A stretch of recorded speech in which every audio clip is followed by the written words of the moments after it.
Milestone পরিদর্শনে গিয়ে শিক্ষার্থীদের আন্দোলনের মুখে প্রায় ৯ ঘণ্টা অবরুদ্ধ অবস্থা থেকে ফিরলেন আইন উপদেষ্টা, শিক্ষা উপদেষ্টা ও প্রধান উপদেষ্টার প্রেস সচিব।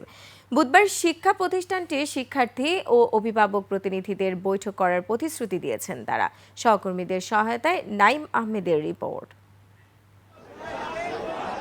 রাত ৮টার দিকে মাইলস্টোন কলেজের অবরুদ্ধ অবস্থা থেকে বের হন আইন উপদেষ্টা আসিফ নজরুল, শিক্ষা উপদেষ্টা সিআর আবরার ও প্রেস সচিব শফিকুল আলম।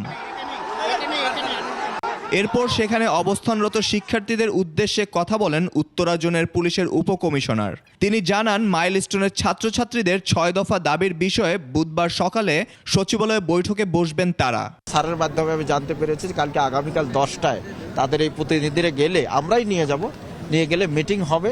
এর আগে মঙ্গলবার বেলা 11টার দিকে মাইলস্টোন কলেজের দুর্ঘটনাস্থল পরিদর্শনে যান ২ উপদেষ্টা ও প্রধান উপদেষ্টার প্রেস সচিব ও তার সহকর্মীরা। সেখানে তারপরে শিক্ষার্থীদের আন্দোলনের মুখে অবরুদ্ধ হয়ে পড়েন উপদেষ্টারা। বেলা 12:30টার দিকে পুলিশি পাহারায় হ্যান্ডমাইকে কথা বলেন আইন উপদেষ্টা।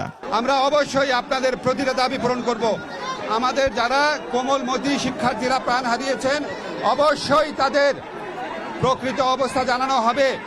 কতজন শহীদ হয়েছেন, কতজন আহত হয়েছেন, অবশ্যই জানানো হবে। সব দাবি আমরা মেনে নিয়েছি।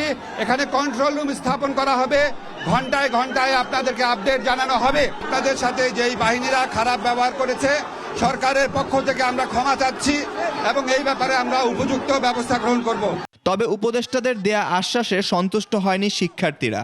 বক্তব্যের পরে শিক্ষার্থীরা আবারও স্লোগান দিতে থাকেন। উত্তাল হয়ে ওঠে পুরো এলাকা।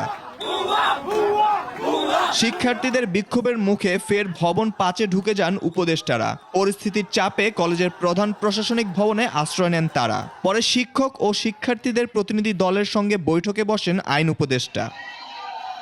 সকাল থেকেই কলেজ ক্যাম্পাসে বিমান বিধ্বস্তের ঘটনার সুষ্ঠু বিচার, মৃতের সঠিক হিসাব সহ ৬ দাবিতে বিক্ষোভ করছে শিক্ষার্থীরা। নাইম আহমেদ, ২১ টেলিভিশন।